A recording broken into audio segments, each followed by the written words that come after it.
Tah warga Jawa Baratnya panan apal Kang Dedi teh pamimpin urang nya Gubernur Jawa Barat. Tah ari ngaranna pamimpin itu tanggung jawabna teh gede nya. Tah ayeuna teh Kang Dedi teh apal kumaha jadi pamimpin teh nya. Tah Kang Deddy Mulyadi teh ayeuna teh keur ngalaksanakeun kawajibanana, hayang cumpon kawajibanana, hayang kalaksanakeun kawajibanana nya. Tah jadi ayeuna teh keur ngaringankeun bebanna teh prak we ayeuna ngalaksanakeun aya solusi keur barudak anu istilahna balangor budak warga Jawa Barat. Tah dibawa ka barak militer nya.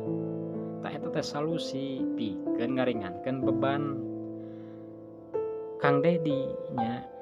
Tah ayeuna teh dibawa we ka barak militer.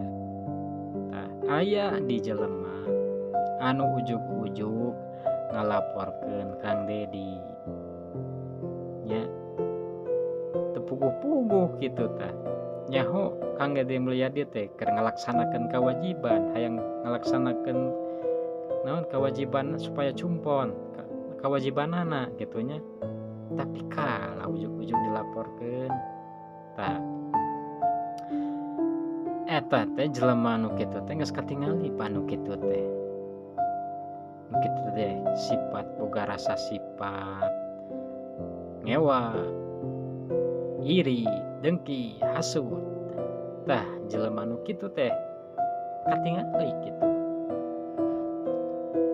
Komo ujug-ujug kitu mah teu puguh-puguhnya, ujug-ujug batur makar ngalaksanakeun kewajiban ieu kalah ngalaporkeun nu ngalaksanakeun kebenaran. Da heran kuring mah teu ngarti kitu ku jalan pikiranna nu kanaon tah eta warga Jawa Baratnya cik tah kade nu kitu teh eta teh sifat boga rasa sifat iri, dengki, hasud, ngewa segala macam siga naon tah kitu nya warga Jawa Barat kade.